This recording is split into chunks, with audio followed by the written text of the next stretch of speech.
saya bantu orang miskin nggak pakai uang saya. Berarti saya untung. Jadi itu tips untuk anti korupsi sebetulnya.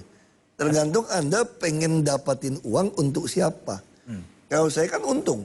Artinya saya bisa bantu orang miskin tidak pakai uang saya. Pakai uang Pemda. Yang bahaya kan kalau nggak bisa cari duit di luar buat dirinya. Lalu dia masuk ke pemerintah nyuri duit buat dirinya. Ya korupsi. Oke. Nah, dari awal masuk niat kamu tuh apa? Itu yang penting sebetulnya. Pak Ahok punya guru untuk mengajari Anda untuk anti terhadap korupsi. Ya guru kita ya tiap hari baca Alkitab, berdoa saja. Supaya kita masih tetap firm dengan tujuan panggilan kita masuk ke politik.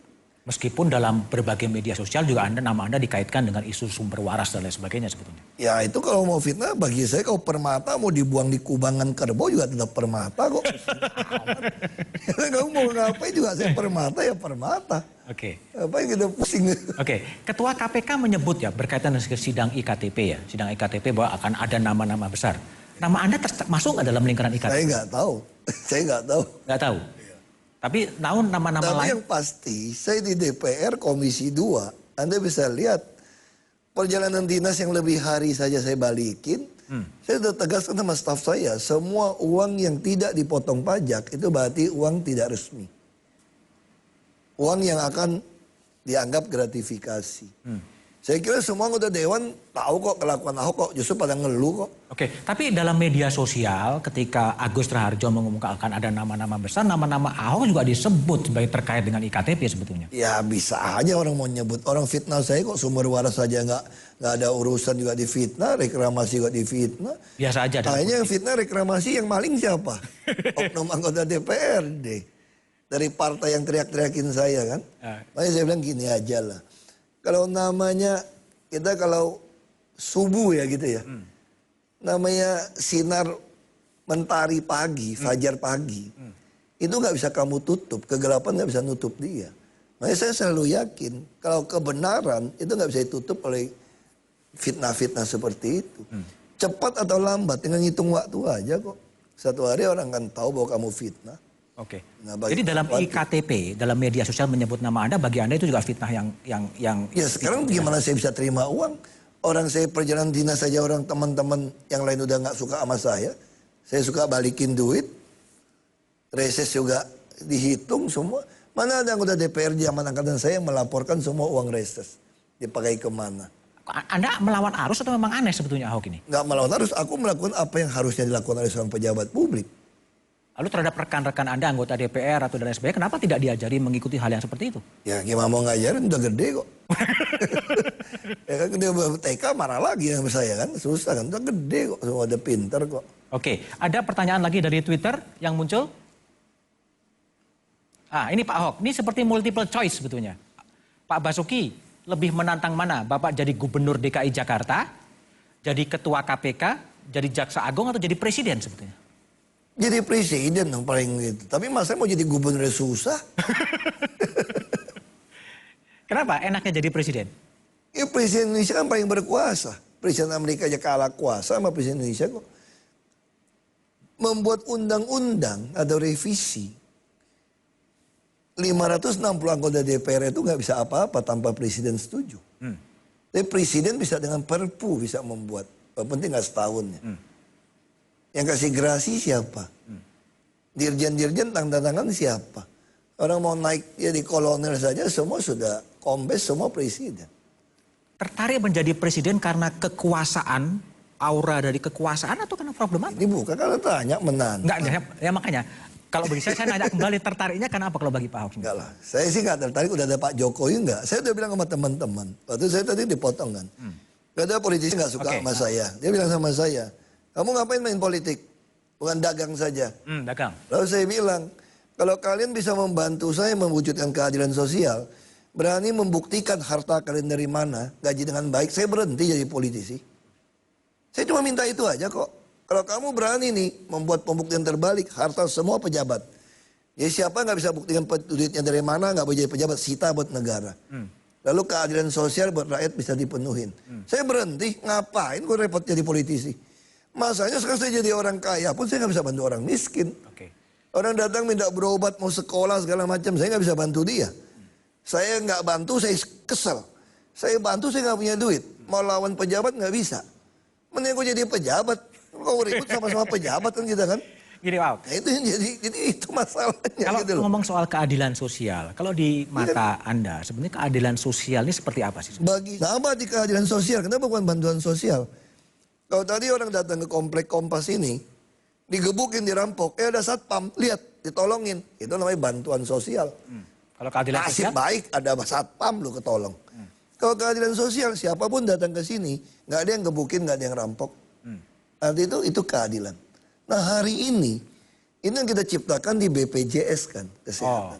Kenapa di KJP? Artinya apa?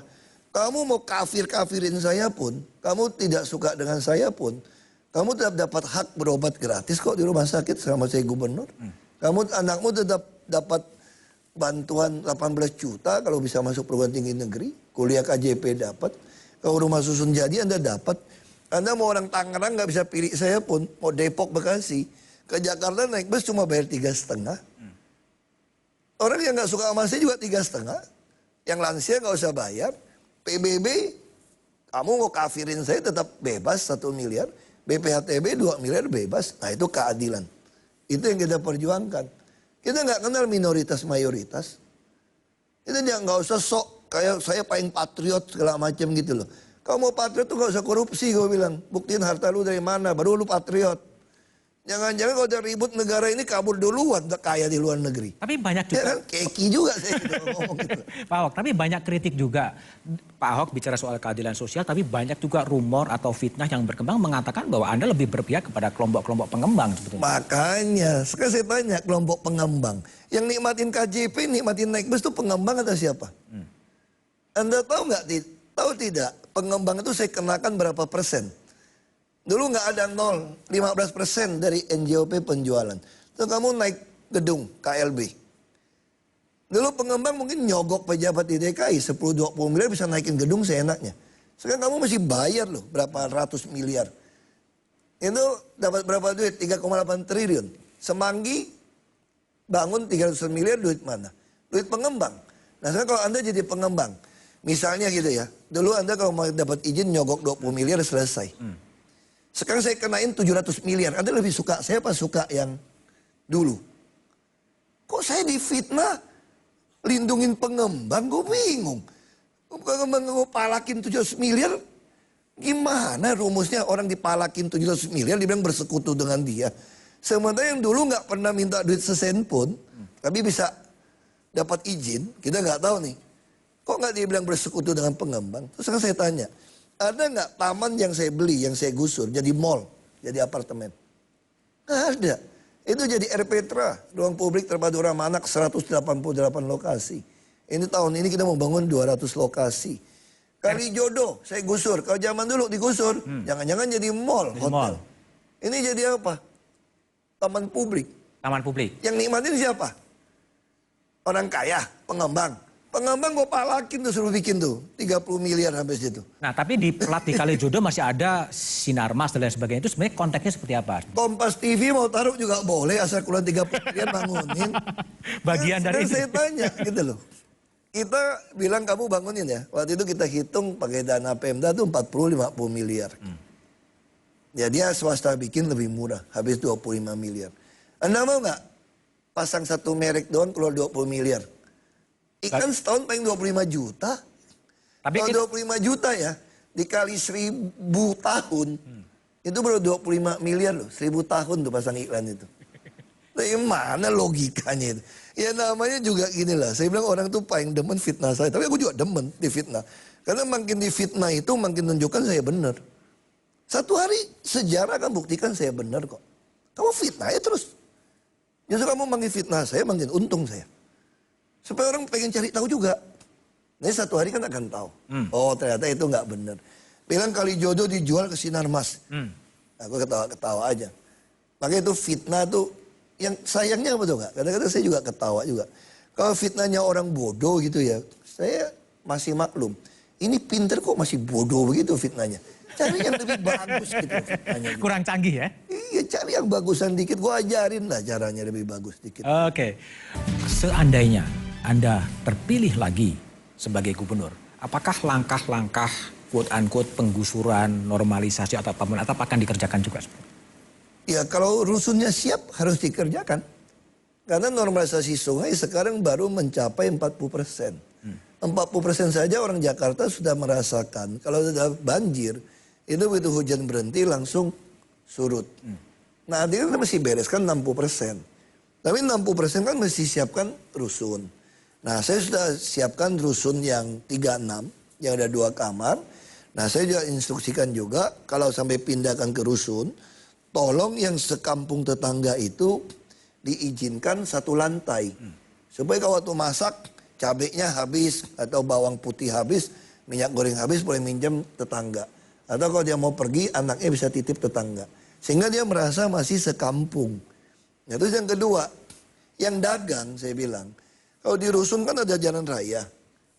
Yang tepi jalan itu jangan dipagar, dibikinin toko-toko, bilang bikinin parkiran di depannya. Supaya apa? Supaya orang yang lagi lewat, lihat ada warung-warung, ada parkiran, mampir nggak? Mampir. Jadi orang yang dagang di kampung itu harusnya kita pindahin ke dagang, bukan taruh di dalam. Nah, yang ketiga apa lagi? Kita disiapkan orang yang pindah ke rusun itu udah 6 bulan sampai 10 bulan nggak usah bayar. Supaya dia sempat bisa menyesuaikan. Kalau bus udah nggak bayar. Maksudnya untuk biaya perawatan pun nggak usah bayar. Nah kita lagi hitung, kalau memang dia nggak ada makan, kita bila perlu kasih sembako. Orang-orang tua kita kasih uang. Supaya ini kan inkubator. Ini kan saudara kita. Tapi dia tinggal di tempat yang salah. TBC begitu banyak, keluarga sakit penyakit. Nah kita harus sediakan di inkubator. Oke. Konsepnya seperti itu. Oke, satu hal lagi yang masih menjadi persoalan adalah banjir, ya. Meskipun statistik dari Pak Ahok mengatakan... Ya karena baru 40% kan. Kita titik banjir itu, waktu kami masuk tuh ada 2.200-an lokasi. Lalu tahun 2015 akhir udah tinggal 400-an. 2016 akhir tuh di bawah 80. Nah sekarang kita tergenang udah di bawah mungkin hanya 50-60 lokasi. Anda menjanjikan bahwa putaran kedua di periode kedua kalau terpilih kemudian itu betul-betul clear dari... Pasti clear lah, kita akan bikin tanggul laut, kita amankan. Normalisasi bangun rusun kita lakukan. Bus-bus semua transportasi massal akan beres. Dan sistem pelayanan juga lebih baik. Bahkan kita tawarkan apa? 80-20. Jadi orang Jakarta kalau mau bisnis, dia ajukan kepada kita. Kalau dia untung, dapat 80, kami 20. Lalu kita juga tawarkan tanah apa? Kalau Anda punya tanah 100 meter, kita bangunin apartemen, Anda boleh dapat 2,5 kali, 250. Supaya Anda bisa punya usaha. Mana ada yang pengembang yang nawarin kayak begitu. Kita juga akan bangun banyak sekali apartemen di atas terminal dan halte bus. Supaya pekerja-pekerja muda, pasangan muda, suami istri di Jakarta yang nggak mampu beli rumah di Jakarta, dia bisa beli di pinggiran, dia bisa kos di tengah kota. Kalau dia udah mampu cicil, kita juga mau jual harga pokok. Jadi kalau misalnya apartemen kita bangun 36 habis 300 juta. Ya sudah, ada boleh cicil sekian puluh tahun, mungkin 300-150 juta. Tapi syaratnya nanti waktu mau jual, mesti yang kami tunjuk. Dengan harga yang sama. Bukan harga tahun itu, harga di NJOP yang sama. Jadi kita siapkan, jadi anak-anak muda, pasangan muda, bukan hanya tempat tinggal kita siapkan yang murah, harga kos kalau belum sanggup beli. Kita juga menyiapkan Jakarta Creative Hub itu. Kita kan bikin banyak nih puluhan. Selain ada Air Petra juga banyak co-working place. Co-working place nggak cukup, mesti ada co-office space. Co-office place. Artinya apa? Kamu bisa kerjasama ketemu orang, kita siapkan peralatan kerja, kita siapkan paten, siapkan PT, juga pinjamin kantor subsidi. Bahkan kita tawarin kerjasama 80-20. Nah kita harapkan dengan cara itu, orang yang rajin, yang kreatif di Jakarta akan jadi pengusaha. Nah syukur-syukur dia pasangan muda, dia bisa tinggal di apartemen di atas stasiun terminal. Kalau belum mampu beli ya bayar aja harga kos. Bisa punya anak, punya pembantu gitu loh. Dia bisa beli rumah di pinggiran. Nah ini yang kita kerjakan. Sebetulnya Anda ini ya, kalau dari periode pertama dan nanti periode, Anda apa sih yang akan Anda wariskan untuk Jakarta seandainya Anda terpilih atau tidak terpilih lagi? Yang paling utama adalah budaya birokrasi. Sekarang kita sudah punya 80% birokrat yang bersyukur dengan gaji yang ada. Karena gaji paling rendah udah 13 juta. Kalau yang biasa nyolong berapa miliar mah nggak berarti 75 juta. Tapi kalau buat orang yang rajin, Begitu dia naik eselon 2 dapat hampir 70 juta, dia udah seneng. Nah ini sudah ada nih. Tapi kan mereka golongannya kan masih rendah. Birokrasi yang lebih baik. Golongannya lebih rendah. Kalau begitu dia naik bulan Oktober kalau kami dilantik kedua kali. Maka anak-anak muda yang bersyukur dengan gaji yang ada ini, dia akan menduduki jabatan di DKI. Kalau dia duduki jabatan di DKI, kami percaya budaya di DKI menjadi budaya yang melayani, yang empati. Dan publik udah makin mengawasi kami dengan baik. Oke, mewariskan budaya birokrasi yang lebih baik. Ada lagi poin yang kedua? Itu yang lebih penting.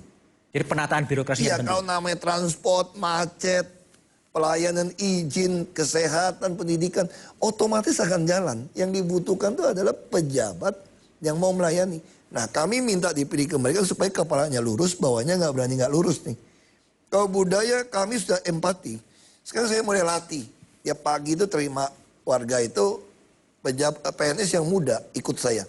Supaya kamu lihat cara saya gimana melayani masyarakat. Gimana dikerjakan dengan baik. Kayak Oke, kalau Anda kemudian tidak terpilih pada 19 April, apa yang Pak Ahok mau lakukan? Cari kerja. Kerja di mana? Ya kerja di mana? Mungkin ada perusahaan, mungkin Kompas TV mungkin. Atau Kompas. Ya, Oke, tapi sebaliknya, kalau Anda terpilih 100 hari pertama apa yang Anda lakukan? ya kita mah nggak usah 100 hari pertama. Begitu tanggal 19 April langsung terpilih, langsung tancap gas. Orang saya masih sampai Oktober kok. Anda akan merangkul kubu-kubu dari Ya pasangan semua AHY. kita rangkul. Semua pasti kita dengarkan. Ini kan bukan kayak presiden bagi menteri. Nggak bisa bagi ini kan. Cuma ide-ide Anda silakan masukkan pada kami. Kalau bagus ya kita terima. Dalam mewujudkan impian Ahok soal Jakarta, apa sih sebenarnya tantangan yang paling berat yang Anda jadi susah untuk mengubahnya? Nggak juga. Jadi gubernur DKI nggak ada yang susah kok. Nggak ada yang Semua susah? sudah ada jelas. Yang penting Anda punya hati melayani. Sama jangan munafik aja udah. Anda ngomong aja. Yang penting semua dibuat transparan. Korupsi harus dibersihkan dengan transparansi. Anda semua transparan, libatkan partisipasi publik. Jadi orang suka nuduh saya nggak libatkan. Saya libatkan kok. RPTRA itu dirancang dengan melibatkan partisipasi publik. Kayak rumah susun melibatkan partisipasi publik. Seperti apa pembagian. Saya cuma satu obsesi di 2018 waktu Asian Games. Orang bisa melihat di Jakarta itu MRT udah selesai. Orang bisa lihat trotoar yang lebar. Dari Monas sampai ke Senayan. Itu trotoar yang lebar, lampu taman yang baik, air mancur yang baik. Kota tua juga airnya udah bersih. Bus-bus juga udah bagus, standar dunia. Nah ini yang kita mau. Jadi sekarang begitu datang ke Jakarta lebih hijau, lebih segar. Ya kan? Udah penuh dengan lampu-lampu LED. Kita lagi siapkan peraturan-peraturannya. Tapi ini semua nggak akan jalan kalau tidak punya pejabat yang memang hobinya melayani. Oke, satu pertanyaan terakhir. Setelah menjadi gubernur, apakah juga Anda berpikir untuk yang lebih tinggi menjadi menteri atau menjadi wakil presiden? Saya tidak pernah berpikir aneh-aneh. Saya hanya berpikir kalau kapan saya selesai, rakyat nggak butuhkan saya, ya saya pensiun saja. Pensiun bekerja tadi? Ya dong. Kalau ini kan kerja full, Sabtu Minggu kan penuh kita. Sabtu Minggu bawa pulang 1 koper, 2 koper untuk disposisi. Enak jadi mana sih? Enak jadi anggota DPR atau jadi gubernur? Tergantung Anda maunya apa. Kalau bisa nolong masyarakat ya jadi eksekutif. Di legislatif nggak enak. Nggak enak? Saya pernah di Bupati, pernah di DPRD, pernah Bupati, pernah DPR RI, pernah Wagub, Gubernur. Oke. Saya udah keliling nih dari bawah nih. Sudah kaya pengalaman ya? Ya udah pengalaman. Oke, Pak Ahok, terima kasih sekali atas diskusinya pada malam hari ini. Senin depan saya akan mengundang pasangan calon nomor 3, Anies Baswedan. Sebagai petahana, Basuki Cahayapurnama, Jarod Saiful Hadi sudah melakukan sesuatu di ibu kota. Karya nyata sudah ada. Ada yang pro, tetapi ada juga yang kontra. Dalam politik elektoral, hal itu adalah biasa-biasa saja. Serahkanlah kepada warga Jakarta 7,1 juta untuk menyatakan pilihannya apakah akan meneruskan kepemimpinan Ahok atau mengalihkan kepada yang lain pada 19 April. Yang perlu dijaga adalah sebuah proses demokrasi, proses sirkulasi yang tetap damai sehingga Jakarta tetap menjadi barometer politik ibu kota.